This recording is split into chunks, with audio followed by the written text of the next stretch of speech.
तो जैसा कि लास्ट एपिसोड के अंदर हमने देखा था, जो लिटिल इमोर्टल होती है वो उस लड़की से बोलती है कि इस टाइम पर all mighty young sect master जो है वो तुम्हारे सामने खड़े हैं, तो इसीलिए जल्दी से अपना नाम बताओ। जो सुनते के साथ ही वो लड़की जो होती है वो अपना इंट्रोडक्शन देते हुए बताती है कि मेरा नाम जो है वो फायर क्रो है और मैं एक रिफाइनिंग आर्टिफैक्ट की फायर स्पिरिट हूँ, जिसे कि समाधि ट्रू फायर का इस्तेमाल करते हुए बनाया गया था। और 100 सालों तक कल्टीवेशन करने के बाद में मैंने जो ह्यूमन फॉर्म थी उसे प्राप्त किया, जिसके बाद में कोइंसिडेंसली जो फॉर्मर सेक्ट मास्टर थे उनके द्वारा मुझे डिसाइपल के रूप में एक्सेप्ट कर लिया गया। जो सुनते के साथ ही लिटिल इमोर्टल जो होती है वो उसे बोलती है कि अच्छा, तो तुम एक आर्टिफैक्ट की स्पिरिट हो जिसने कि कल्टीवेट कर मॉन्स्टर की फॉर्म को प्राप्त किया है, तो तुम यहाँ पर इस तरीके से एक्ट क्यों कर रही थी जैसे कि तुम कोई बहुत बड़ी तुर्रम खां हो। जो सुनते के साथ ही अब जो लुबो सिंह होता है वो बोलता है कि अच्छा, तो बस तुम्हारे पास में इस खूबसूरत सी बॉडी के सिवा और कुछ भी नहीं है, जिसका मतलब है कि तुम हमारे किसी काम की नहीं हो। लगता है कि यहाँ पर जो न्यूक्लियर क्रिस्टल है वो पूरी तरीके से बेकार चले गए। जो सुनते के साथ ही अब जो फायर क्रो होती है वो घबराते हुए बोलती है कि नहीं, ऐसा नहीं है, मैं एक हाई ग्रेड की इमोर्टल आर्टिफैक्ट हूँ जो कि पिलो के रिफाइन कर सकती है, तालिस्मान को बना सकती है और उसी के साथ में जो मैजिक ट्रेजर है उन्हें भी बना सकती है। और केवल इतना ही नहीं, मैं मोर्टल आयरन को फोर्ज कर उसे इमोर्टल आर्टिफैक्ट जो है वो बना सकती हूँ। और अब इतना बोलते के साथ ही जो फायर क्रो होती है वो बहुत ही क्यूट सा फेस बनाते हुए अपने पास से 3 आर्टिफैक्ट को निकाल कर दिखाते हुए बताती है कि इसमें से पहला तुर्तशिकिंग वाइप है, दूसरा ठंडा तालिस्मान है और तीसरा ड्रीमन सप्रेसिंग ग्रेट स्वॉर्ड है। और मैं इसी तरह के और भी काफ़ी सारे वेपन जो है वो फोर्ज जो है वो कर सकती हूँ, तो इसीलिए सेक्ट मास्टर प्लीज़ इन्हें एक्सेप्ट कीजिए। जो सुनते के साथ ही जो लिटिल इमोर्टल होती है वो बहुत ही फनी सा फेस बनाते हुए बोलती है कि क्या बस तुम्हारे पास में इतना ही है, इतना तो हम लोग जो है वो भिखारियों को दिया करते थे।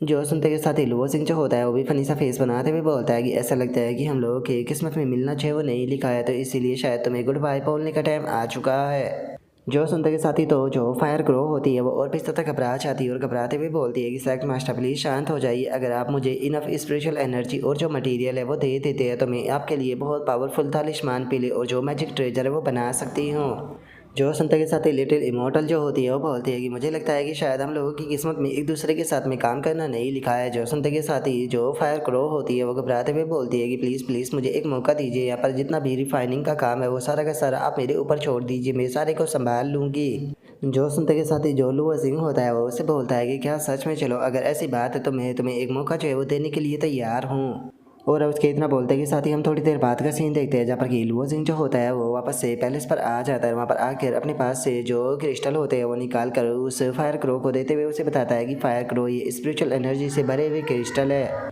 जो सुनते के साथ ही अब जो फायर क्रो होती है वो भी काफ़ी ज़्यादा हैरान रह जाती है और हैरान होते हुए बोलती है कि सेक्ट मास्टर आप तो बहुत ज़्यादा अमेजिंग हो, मैंने तो नहीं सोचा था कि आप यहाँ पर इस प्रकार के ट्रेजर को ढूंढ पाओगे जिनके अंदर की स्पिरिचुअल एनर्जी होगी, क्योंकि इस टाइम पर चारों तरफ बस इविल एनर्जी फैली हुई है। और इतना बोलते के साथ ही जो फायर क्रो होती है वो अपने मन में सोचती है कि ऐसा लगता है कि जो न्यू सेक्ट मास्टर है सच में इनके अंदर कुछ ना कुछ तो बात है, क्योंकि यहाँ पर जो स्पिरिचुअल स्टोन है वो लेकर आए हैं, ये कोई नॉर्मल स्पिरिचुअल स्टोन है वो बिल्कुल भी नहीं लग रहे। और अब इतना सोचते के साथ ही जो फायर क्रो होती है वो हंसने लगती है और हंसते हुए बोलती है कि चलो फाइनली मुझे वापस से जो ट्रेजर है उसे रिफाइन करने का मौका जो है वो मिलने वाला है। और अब इतना बोलते के साथ ही जो फायर क्रो होती है वो अपनी फायर को निकालने लगती है और अपनी फायर को निकालते हुए बोलती है कि चलो तो यहाँ पर शुरू करते हैं। और इतना बोलते के साथ ही वो रिफाइनिंग का जो प्रोसेस होता है उसे शुरू कर देती है और कुछ ही देर में हम देखते हैं कि वो वहाँ पर एक तालिस्मान जो होता है उसे बना देती है। और उसे बनाते हुए जो लुओ सिंह होता है उसे बोलता ही है कि चूंकि ये स्टोन जो है वो यहाँ पर स्पिरिचुअल स्टोन की तरह है, एक रॉ मटेरियल, तो इसीलिए मैं इनकी मदद से केवल जो रैंडम ट्रेजर है वही रिफाइन कर सकती हूँ। और अब इतना बोलकर वो जो लुओ सिंह होता है उसे वो तालिस्मान देते हुए उसे बताती है कि मैंने इस टाइम पर जो तालिस्मान जो है वो रिफाइन किया है उसे अचूरा शेडो फैल्कन हेवन तालिस्मान जो है वो कहा जाता है। जो सुनते के साथ ही अब जो लुओ सिंह होता है वो भी वो तालिस्मान जो होता है वो ले लेता है। उस तालिस्मान को लेते हुए बोलता है कि इसके नाम को सुनकर ऐसा लगता है कि इस तालिस्मान की मदद से जो डिवाइन एबिलिटी है उसे ट्रिगर जो है वो किया जा सकता है, जिसे देखकर ये कहना गलत नहीं होगा कि ये बिल्कुल भी बेकार जो है वो नहीं है। लेकिन चूंकि यहाँ पर रैंडमली ट्रेजर जो है वो रिफाइन होने वाले हैं, तो अगर हमें यहाँ पर जो बेटर ट्रेजर है वो चाहिए तो उसके लिए हमें क्या करना होगा। जो सुनते के साथ ही जो फायर क्रो होती है वो वापस से जो रिफाइनिंग होती है उसे करते हुए जो लुओ सिंह होता है उसे बताती है कि अगर आप ऐसा करना चाहते हो तो आपका जो स्पिरिचुअल एनर्जी की अमाउंट है उसे और भी ज़्यादा इंक्रीज़ करना होगा, जिसके बाद में मैं यहाँ पर अपना जो फायर ट्रेजर रिफाइनिंग आर्ट है उसका इस्तेमाल करते हुए यहाँ पर जो सुपर साइज के आर्टिफैक्ट है उन्हें भी रिफाइन जो है वो कर सकती हूँ। और अब इतना बोलते के साथ ही वो वहाँ पर एक और ट्रेजर जो होता है उसे रिफाइन कर देती है। और अब उसे रिफाइन करने के बाद में जो फायर क्रो होती है वो लुओ सिंह जो होता है उसे बताती है कि इस बार मैंने एक सीड को रिफाइन जो है वो किया है। जो सुनते के साथ ही अब जो उल्लू वो जिंग होता है वो भी जो वो सीड होती है उसे देखने लगता है और उसे देखते हुए बोलता है कि ये सीड जो है वो देखने में बिल्कुल भी ऑर्डिनरी जो है वो नहीं लग रही और ना ही ये बिल्कुल भी सिंपल है, तो आखिर ये किस प्रकार का प्लांट है। जो सुनते के साथ ही जो लिटिल इमोर्टल होती है वो बोलती है कि पता नहीं क्यों लेकिन ये शीट जो है वो थोड़ी फैमिलियर जो है वो लग रही है, ये बिल्कुल उसी की तरह है जिस फ्रूट को पहले मैं खाया करती थी, जिसे कि फ्रूट ऑफ प्लांट जो है वो कहा जाता था। और अगर उस प्लांट के नाम की बात की जाए तो उसका नाम जो है वो अजूरा फ्रामेंट सामसरा वेन था, जिसका कि टेस्ट जो है वो हुआ करता था, वो बहुत ही ज़्यादा प्यारा हुआ करता था। और उसके इतना बोलते के साथ ही जो फायर ग्रो होती है वो अचानक से ज़मीन पर जो है वो गिर जाती है। जो देखते के साथ ही अब जो वो जिंग होता है वो उसकी तरफ देखते हुए पूछता है कि तुम्हें क्या हो गया। जो सुनते के साथ ही जो फायर ग्रो होती है वो बताती है कि देखा जाए तो मैं एक कल्टीवेटर हूँ, लेकिन उसके बाद भी मैंने 2 दिनों से कुछ भी जो है वो नहीं खाया और अभी तक मेरी जो कल्टीवेशन है वो भी पूरी तरीके से रिकवर जो है वो नहीं हुई है और मैं यहाँ पर जो ट्रेजर है वो रिफाइन कर रही हूँ, जिस कारण मेरी काफ़ी ज़्यादा स्पिरिचुअल एनर्जी जो है वो कंज्यूम हो गई। जो सुनकर लुओजिंग जो होता है वो अगर जो फायर क्रो होती है उसे गोद में उठा लेता है, उसे गोद में उठाते हुए बोलता है कि ओ तुम्हें देखकर ऐसा लगता है कि तुम काफ़ी ज़्यादा भूखी हो, तो चलो चल के पहले तुम थोड़ा आराम कर लो। और अब इतना बोलकर जो लुओजिंग होता है वो लाकर जो फायर क्रो होती है उसे लेटा देता है, जिसे देखने के बाद में जो लिटिल इमोर्टल होती है वो बोलती है कि यंग सेक्ट मास्टर आपको चिंता करने की कोई ज़रूरत नहीं, कुछ घंटों के आराम के बाद में ये ठीक हो जाएगी। जो सुनकर लुओजिंग जो होता है वो बोलता है कि हाँ मैं जानता हूँ, लेकिन उसके बाद भी यहाँ पर जो फूड प्रॉब्लम है इसे सॉल्व करने के लिए हमें लोगों को कोई ना कोई रास्ता जो है वो ढूंढना होगा। और अब इतना बोलकर जो वो सिंह होता है वो अपने मन में सोचता है कि मुझे पहले ही इस प्रॉब्लम का एहसास जो है वो हो गया था, जिसके कारण मैंने जो फूड था उसे लाने की कोशिश की थी, लेकिन मैं फूड को इस वर्ल्ड के अंदर नहीं ला पाया। ऐसा लगता है कि यहाँ पर इस प्रकार का जो रूल है वो लागू होता है, जिसके अंदर की जो जैविक विशेषताओं वाले पदार्थ है उन्हें इधर उधर जो है वो ले जाया नहीं जा सकता। जो सुनते के साथ ही अब जो लिटिल इमोर्टल होती है वो लुओजिंग जो होता है उसे बोलती है कि हमारे पास में कुछ और क्रिस्टल जो है वो बचे हुए थे, जिनकी मदद से हम और भी डिसाइपलों को पुनर्जीवित कर सकते थे, लेकिन चूंकि अभी यहाँ पर जो फूड की प्रॉब्लम है वो सॉल्व नहीं हुई है तो इसीलिए हम लोग उन्हें पुनर्जीवित नहीं कर सकते। जो सुनते के साथ ही लुओजिंग जो होता है वो अचानक से खुश होते हुए बोलता है कि नहीं ऐसा नहीं है, अगर हमारे पास में यहाँ पर ज़्यादा डिसाइपल हो गए तो शायद हो सकता है कि फूड की प्रॉब्लम सॉल्व हो जाए। जो सुनते के साथ ही जो लिटिल इमोर्टल होती है वो बोलती है कि देखा जाए तो मैं नहीं जानती हूँ कि यहाँ पर डिसाइपलों की संख्या बढ़ने के कारण जो फूड की प्रॉब्लम है वो सोल्व कैसे हो जाएगी और सेक्ट मास्टर क्या सोच रहे हैं, लेकिन उसके बाद भी यहाँ पर चूंकि सेक्ट मास्टर जो है वो इस चीज़ को चाहते हैं तो मैं भी ऐसा करूँगी। और इतना बोलते के साथ ही वे वापस से जो रिबर्थ फाइनेंस होता है उसके पास में आकर उसे एक्टिवेट कर देते हैं, जिसे देखने के बाद में जो लुओजिंग होता है वो बोलता है कि आखिर इस बार क्या हो रहा है, जो रिबर्थ फाइनेंस है वो इतने ज़्यादा वायलेंटली क्यों हिल रहा है। जो सुनते के साथ ही जो लिटिल इमोर्टल होती है वो लुओजिंग जो होता है उसे बताती है कि ऐसा इसीलिए है क्योंकि इस टाइम पर 2 डिसाइपल एक साथ में पुनर्जीवित जो है वो हो रहे हैं। और अब लिटिल इमोर्टल के इतना बोलते के साथ ही अचानक से हम देखते हैं कि जो रिबर्थ फर्नेस होता है उसके अंदर से 2 ड्रैगन जो होते हैं वो निकल कर बाहर आ जाते हैं, जो कि एक दूसरे के साथ में फाइट कर रहे होते हैं, जिसे देख कर लिटिल इमोर्टल जो होती है वो बोलती है कि ऐसा लगता है कि ये तो एक दूसरे के साथ में ही लड़ रही है। और उसके इतना बोलते के साथ ही जो लुओजिंग होता है वो अचानक से यहाँ पर अपनी जो चैन होती है उनका इस्तेमाल करते हुए दोनों ड्रैगन को पकड़ लेता है, जिन कारण उनके ऊपर ठंडा गिरने लगती है और लुओजिंग चिल्लाते हुए बोलता है कि मैंने कहा कि तुम दोनों वहीं पर ही रुक जाओ।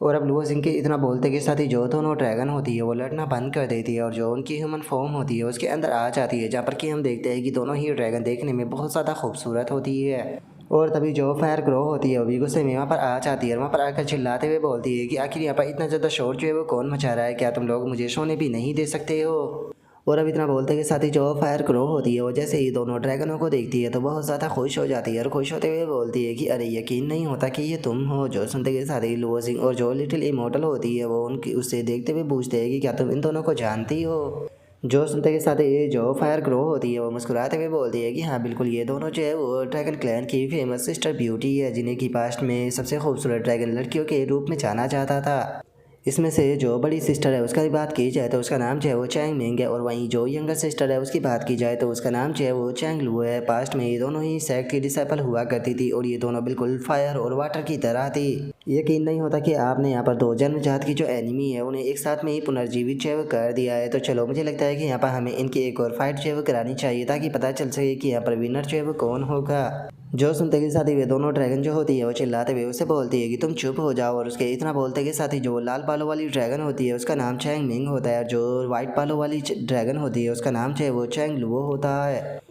और अब उन दोनों को देखने के बाद में जो लिटिल इमोर्टल होती है उसे उन दोनों के ही ऊपर गुस्सा आ जाता है और वो गुस्से में चिल्लाते हुए बोलती है कि बेफालतू के यहाँ पर जो आर्ग्यू है वो कहना बंद करो, तुम दोनों को पुनर्जीवित कर दिया गया है, लेकिन उसके बाद भी अभी तक तुमने यहाँ पर सेक्ट मास्टर का शुक्रिया अदा क्यों नहीं कहा। जो सुनते के साथ ही अब चैंग लुओ और जो चैंग मिंग होती है वो दोनों ही काफ़ी ज़्यादा हैरान जो है वो रह जाती है और हैरान होते हुए बोलती है कि एक मिनट, क्या ये सेक्ट मास्टर है? और इतना बोलते के साथ ही चैंग लुओ जो होती है वो अचानक से जो लुओ जिंग होता है उसके पास में आ जाती है और उसके पास में आते हुए बोलती है कि सच में मानना पड़ेगा कि यंग सेक्ट मास्टर काफ़ी ज़्यादा एक्स्ट्रा ऑर्डिनरी है, क्योंकि मैं उनकी बॉडी के अंदर बहुत बड़ी मात्रा में स्पिरिचुअल एनर्जी को महसूस कर सकती हूँ। लेकिन उसी के साथ में मैं ये चीज़ भी जो है वो बता सकती हूँ कि जो सेक्ट मास्टर है उन्होंने अभी तक कोई भी यहाँ पर जो कल्टीवेशन या फिर डोइस्ट टेक्निक है उसे नहीं सीखा है। और मैं आपको बता देना चाहती हूँ कि मैं सेक्ट ये पास्ट में ऐसे डिसाइपल हुआ करती थी जिसने कि डोइस्ट टेक्निक और जो डिवाइन एबिलिटी है उन्हें सबसे बेहतर तरीके से मास्टर जो है वो किया था, तो इसीलिए अगर सेक्ट मास्टर चाहे तो मैं उन्हें टेक्निक सिखा सकती हूँ। और इतना बोलते के साथ ही वो बहुत ही क्यूट सा फेस जो है वो बनाते हुए जो लुओ जिंग होता है उससे बोलती है कि और केवल इतना ही नहीं, मैंने जो डुअल कल्टीवेशन आर्ट है वो भी सीखा है, तो अगर सेक्ट मास्टर चाहे तो मैं उसके साथ में डुअल कल्टीवेशन आर्ट भी कर सकती हूँ। और चैंग लुओ के इतना बोलते के साथ ही जो चैंग मिंग होती है वो सीधे आकर उसके मुंह पर एक पंच मारते हुए उसे बोलती है कि यहाँ से दफ़ा हो जाओ, जो सेक्ट मास्टर है उन्हें यहाँ पर इस चीज़ की कोई भी ज़रूरत नहीं है कि तुम उन्हें टेक्निक सिखाओ। और अब इतना बोल कर चैंग मिंग जो होती है वो लुओ सिंह को बताती है कि जो सेक्ट है उसे ज्वाइन करने से पहले मैं नीदर किंग सेक्ट की चीफ असिस्टेंट जो है वो हुआ करती थी, इसीलिए हर एक प्रकार की जो सीक्रेट टेक्निक है वो मैं आपको आसानी से सिखा सकती हूँ। तो इसीलिए मुझे लगता है कि अच्छा रहेगा कि जो सेक्ट मास्टर है वो यहाँ पर मुझसे टेक्निक सीखे। और इतना बोलकर वो थोड़ा ब्लश करते हुए बोलती है कि और केवल इतना ही नहीं, जो डुअल कल्टीवेशन आर्ट है मैं उसे भी जानती हूँ। जो सुनते के साथ ही जो फायर ग्रो होती है वो काफ़ी फनी तरीके से हंसने लगती है, रास्ते में बोलती है कि अगर डुअल कल्टीवेशन की बात की जाए तो उसे तो हम सभी लोग जानते हैं, तो कैसा रहेगा कि अगर यहाँ पर तुम दोनों के बीच में फ़ाइट कराई जाए, जो भी फाइट को जीतेगा वही सेक्ट मास्टर के साथ में डुअल कल्टीवेशन करेगा। जो सुनते के साथ ही चैंग लुओ और जो चैंग मिंग होती है वो दोनों बहुत ही फनी तरीके से उसे पंच मार कर उड़ा देती है और बोलती है कि यहाँ से दफ़ा हो जाओ। और उनके इतना बोलते के साथ ही जो लिटिल इमोर्टल होती है वो भी हंसने लगती है, रास्ते में बोलती है कि लगता है कि अब यहाँ पर काफ़ी ज़्यादा शोर शराबा जो है वो होने वाला है। और उसके इतना बोलते के साथ ही जो लुओ जिंग होता है वो बोलता है कि ठीक है यहाँ पर आर्ग्यू करना बंद करो। और अब इतना बोलते के साथ ही जो लुओ जिंग होता है वो अपने पास से जो शील्ड होती है उसे निकाल लेता है और शील्ड को निकालते हुए बोलता है कि अभी के टाइम पर हमारे सामने सबसे बड़ी प्रॉब्लम है कि यहाँ पर जो फूड की प्रॉब्लम है उसे कैसे सोल्व किया जाए, तो इसीलिए अगर तुम में से यहाँ पर कोई भी मुझे इस चीज़ को बता देता है कि हम इस शील्ड को कैसे प्लांट करके इससे फ्रूट प्राप्त कर सकते हैं, तो वही पर्सन जो है वो मुझे यहाँ पर कल्टीवेशन के लिए गाइड जो है वो करेगा। तो इसीलिए मुझे बताओ कि तुम में से कौन मुझे इस सवाल का जवाब जो है वो देगा। जो सुनते के साथ ही जो चैंग मिंग होती है वो आकर जो वो शील्ड होती है उसे ले लेती है और उस शील्ड को लेते हुए बोलती है कि यकीन नहीं होता, ये तो अचूरा फ्रामामेंट समरा वेन है, यकीन नहीं होता कि इस तरह का रेयर ट्रेजर भी आपके पास में मौजूद है। लेजेंड्स का ऐसा कहना है कि अगर आप इस सीड को प्लांट जो है वो कहना चाहते हो तो उसके लिए यहाँ पर जो सॉइल होता है उसके अंदर अल्टीमेट ईविल की ज़रूरत जो है वो पड़ती है, तो इसीलिए आप ऐसा कह सकती हो कि ईविल की आई के लिए यहाँ पर काउंटलेस डेड पोडिया की ज़रूरत होगी जो कि जिसे कि ये एब्सॉर्ब कर सके। और उसी के साथ में इसे प्लांट करते टाइम इसके ऊपर जो कल्टीवेशन मेथड होता है उसका भी इस्तेमाल जो है वो किया जाता है, ताकि ये जो सॉइल होता है उसके अंदर से जो एसेंस है उसे प्राप्त जो है वो कर सके। जो सुनते के साथ ही अब जो चैंग लुओ होती है वो आगे आते हुए बोलती है कि ऐसा नहीं है, ये पर प्लांट जो होता है उसे यहाँ पर जो स्पिरिचुअल एनर्जी और जो इविल एनर्जी होती है उन दोनों की ही सेम मात्रा में ज़रूरत होती है ग्रो करने के लिए। इसीलिए इस प्लांट को ग्रो करना बहुत ही ज़्यादा रेयर जो है वो माना जाता है। और इससे अलग मैंने सुना है कि जिस टाइम पर इसके ऊपर जो फ्रूट होते हैं वो आते हैं और अगर तुम इसके फ्रूट को खाते हो तो केवल जो तुम्हारी कल्टीवेशन होती है वही इंप्रूव नहीं होती बल्कि तुम्हें डिवाइन एबिलिटी भी मिलती है। जो सुनते के साथ ही अब जो लुओ जिंग होता है वो अपने मन में सोचता है कि सच में ये ट्री तो बहुत ही ज़्यादा अमेजिंग है, देखा जाए तो जो स्पिरिचुअल एनर्जी है उसे इकट्ठा करना मेरे लिए कोई बड़ी बात नहीं है, मैं जाकर जो कोर क्रिस्टल है उसे प्राप्त करके लेकर आ सकता हूँ, लेकिन अगर इविल आई की बात की जाए तो मुझे उसे प्राप्त करने के लिए सेक्ट से बाहर जाना होगा। लेकिन जो ओरिजिनल ओनर है उसकी मेमोरी के मुताबिक यहाँ पर बाहर का जो वर्ल्ड है वो पूरी तरीके से जो इविल स्पिरिट है उनसे भरा हुआ है, जिसका बाहर बहुत ही ज़्यादा खतरा मौजूद है। देखा जाए तो जब से मैं इस वर्ल्ड के अंदर आया हूँ तब से मेरा सामना जो है वो किसी भी इविल स्पिरिट से जो है वो नहीं हुआ, क्योंकि यहाँ पर जो मेरी रेंज एक्टिविटी थी वो काफ़ी ज़्यादा छोटी थी। और अब इतना बोलते के साथ ही जो लुओ जिंग होता है वो बताता है कि काफ़ी लंबे टाइम तक इस मैटर के ऊपर बात करने के बाद में मैंने यहाँ पर जो तीनों की तीनों डिसाइपल थी उन्हें आराम करने के लिए भेज दिया। और उसके बाद में मैं खुद भी सोने के लिए चला गया ताकि मैं वापस से अपने अपोलो क्लिप्स वर्ल्ड के अंदर जो है वो लौट सकूँ, क्योंकि वहाँ पर लौट कर मुझे जो कोर क्रिस्टल थे उन्हें प्राप्त करना था ताकि उनकी मदद से और भी ट्रेजरों को रिफाइन जो है वो किया जा सके। जिसके बाद में वे सभी ट्रेजर जो है मुझे इन तीनों डिसाइपलों को देनी थी, क्योंकि मुझे इस चीज़ को मेक श्योर करना था कि जब हम लोग जो है वो बाहर सॉइल को कलेक्ट करने के लिए चाहे तो सभी लोग जो है वो वहाँ से सेफली वापस आ सके। और अब इतना सोचते के साथ ही लुओ जिंग जो होता है वो सो जाता है, लेकिन तभी हम देखते हैं कि अचानक से लुओ जिंग के रूम के अंदर कोई लड़की जो होती है वो आ जाती है, जो कि लुओ जिंग के पास में आकर उसे देखने लगती है। और अब हमारा व्यू जो होता है वो अपोलो इक्लिप्स वर्ल्ड के अंदर आ जाता है। और जैसे ही लुओ जिंग अपनी आंखों को खोलता है तो उसे पता चलता है कि उसे 18 मिस कॉल आई होती है, जिससे देखकर लुओ जिंग जो होता है वो बोलता है कि क्या कैप्टन ने मुझे 18 मिस कॉल की है। और अब इतना सोचते के साथ ही जो लुओ जिंग होता है वो अपनी कैप्टन जो होती है उसे कॉल लगा देता है। और जो लुओ जिंग की कैप्टन होती है वो उसके ऊपर चिल्लाते हुए उसे बोलती है कि लिटिल ब्रैट कहीं कि आखिर तुम इतने लंबे टाइम से मेरी कॉल का जवाब चाहे वो क्यों नहीं दे रही थी, जल्दी से मेरे पैलेस पर आओ क्योंकि मेरे पास में तुम्हारे लिए कुछ बहुत ही अच्छा है। और अब लुओ जिंग की कैप्टन के इतना बोलते के साथ ही हमारा व्यू जो होता है वो कुछ ही देर में जो सब रेंज गिल्ड की बिल्डिंग होती है उसके ऊपर जो है वो आ जाता है, जहाँ पर कि हम देखते हैं कि लुओ जिंग भी उस जगह पर आ चुका होता है। वहाँ पर आकर वो एक पैलेस को ओपन करने लगता है। और वहाँ पर गेट को ओपन करते हुए लुओ जिंग जो होता है वो अपने मन में सोचता है कि कैप्टन ने मुझे बहुत सारी कॉल जो है वो की हुई थी, तो क्या इसका मतलब ये हो सकता है कि कुछ बड़ा हुआ है। और अब इतना सोचते के साथ ही जैसे ही लुओ जिंग गेट को ओपन करता है तो अचानक से काफ़ी सारे सामान उसकी तरफ आने लगते हैं। जो देखते के साथ ही अब लुओ जिंग जो होता है वो घबराकर अंदर की तरफ भागने लगता है और भागते हुए बोलता है कि डायमंड कहीं जो कैप्टन है उन्हें कुछ हो तो नहीं गया। और इतना बोलकर वो जैसे ही कमरे के अंदर आता है तो उसे पता चलता है कि उसकी कैप्टन तो आराम से सोफे पर बैठकर खा रही है। और अब जो लुओ जिंग की कैप्टन होती है हम उसे देख पाते हैं, जो कि देखने में बहुत ज़्यादा खूबसूरत होती है, जिसका नाम कि फैन जियाओ होता है। और अब जो फैन जियाओ होती है वो लुओ जिंग से बोलती है कि लुओ जिंग तुम यहाँ पर क्या कर रहे हो। और अब फैन जियाओ की इस बात को सुनते के साथ ही जो लुओ जिंग होता है वो बहुत ही फनी तरीके से जो फैन जियाओ होती है उसकी तरफ देखते हुए बोलता है कि कैप्टन क्या आपने ही यहाँ पर कॉल कर मुझे नहीं बुलाया था, और आपने कहा था कि आप बहुत ही कोई इंपॉर्टेंट चीज़ मुझे देने वाली हो। और अब लुओ जिंग की इस बात को सुनते के साथ ही जो फैन जियाओ होती है वो थोड़ा सोचने लगती है और थोड़ा सोचते हुए बोलती है कि क्या मैंने तुमसे कुछ ऐसा कहा था। और अब इतना बोलते के साथ ही फैन जियाओ खड़ी हो जाती है और खड़ी होते हुए बोलती है कि आखिर मैंने तुम्हें क्या देने के लिए कहा था, मुझे तो याद ही नहीं। और अब इतना बोलते के साथ ही जो फैन चिया होती है उसे अचानक से याद आ जाता है और वो हंसते हुए बोलती है कि अरे लो, मुझे उस चीज़ के बारे में याद जो है वो आ गया। तुम इस चीज़ के बारे में सुनकर काफ़ी ज़्यादा खुश हो जाओगे क्योंकि अभी कुछ टाइम पहले मुझे एक बहुत बड़ा काम जो है वो मिला है। लेकिन तुम तो जानते ही हो कि इस टाइम पर मैं कितनी ज़्यादा बिजी हूँ, तो इसीलिए मैं इस काम को जो है वो नहीं कर सकती हूँ। तो इसीलिए ये ग्रेट अपॉर्चुनिटी जो है वो मैं यहाँ पर तुम्हें देने वाली हूँ। इस चीज़ के कारण यहाँ पर जो तुम्हारी ट्रेनिंग है वो भी हो जाएगी। और इतना बोलते के साथ ही वो अचानक से जो लुओ जिंग होता है उसके पास में जो है वो आ जाती है और उसके पास में आते हुए बोलती है कि चिंता मत करो, ये 2 स्टार का मिशन है और जो 2 स्टार का मिशन होता है उसे पूरा करने पर बहुत ही अच्छा रिवॉर्ड जो है वो मिलता है, और जो रिवॉर्ड होगा उसे हम 30 और 70 के रेशो में बांटेंगे। जो सुनते के साथ ही अब लुओ जिंग जो होता है वो उससे बोलता है कि कैप्टन, मेरे ऊपर इस तरीके से यकीन दिखाने के लिए आपका बहुत बहुत शुक्रिया, लेकिन आप ऐसे ही मुझे डायरेक्टली 2 स्टार का मिशन जो है वो अकेले को करने के लिए बोल रही हो, तो क्या आपको नहीं लगता कि ये थोड़ा ज़्यादा हो जाएगा। जो सुनते ही साथ ही जो फैन जियाओ होती है वो हंसते हुए उससे बोलती है कि अरे कोई बात नहीं, यहाँ पर तुम मेरी फैन जियाओ टीम के मेंबर हो, जो कि एस रैंक की सबसे स्ट्रॉन्गेस्ट टीमों में से एक है, और मैं जानती हूँ कि तुम बिल्कुल भी बुरे जो है वो नहीं हो, और इससे अलग मेरी टीम के अंदर तुम इकलौते मेंबर हो, तो इसीलिए अगर अकेले तुम करने नहीं चाहोगे तो मेरे पास में कोई दूसरा ऑप्शन नहीं है। जो सुनते ही साथ ही जो लुओ जिंग होता है वो बोलता है कि ठीक है कैप्टन, मैं समझ गया, लेकिन इस मिशन पर जाने से पहले मुझे अपने जो इक्विपमेंट है उन्हें अपग्रेड जो है वो करना होगा। जो सुनते के साथ ही जो फैन जियाओ होती है वो हंसते हुए जो लुओ जिंग होता है उसे बोलती है कि तुम्हारा आइडिया जो है वो काफ़ी ज़्यादा अच्छा है, तो जाओ जाकर अपने जो इक्विपमेंट है उन्हें अपग्रेड कर लो। जो सुनते के साथ ही जो लुओ जिंग होता है वो काफ़ी फनी तरीके से जो फैन जियाओ होती है उसके पास में जो है वो आ जाता है और उसके पास में आते हुए बोलता है कि लेकिन कैप्टन, आप तो जानते ही हो कि इस चीज़ में काफ़ी सारे पैसे की ज़रूरत पड़ती है, तो इसीलिए क्या आप प्लीज़ मुझे थोड़ा सा जो फंड है वो दे सकते हो। जो सुनते के साथ ही अब जो फैन जिया होती है वो थोड़ा सोचने लगती है और थोड़ा सोचते हुए बोलती है कि वो अच्छा, तो तुम्हें फ़ंड चाहिए। और इतना बोलते के साथ ही अचानक से वो बहुत ही फ़नी सा फेस बना लेती है और फ़नी सा फेस बनाते हुए बोलती है कि माफ़ कर देना, लेकिन मेरे पास में बिल्कुल भी फ़ंड जो है वो नहीं है। और तुम तो मेरी जो न्यू ह्यूमन अवेकन एबिलिटी है उसके बारे में जानते ही हो, जो कि सुपर ह्यूमन वाली है, जिसके कारण जो मेरा फिजिक्स होता है वो बहुत ज़्यादा पावरफुल हो जाता है, जिसका मुझे कभी भी इक्विपमेंट की ज़रूरत जो है वो नहीं पड़ती। नहीं तो मेरे पास में अगर इक्विपमेंट होते तो मैं वो तुम्हें ज़रूर दे देती।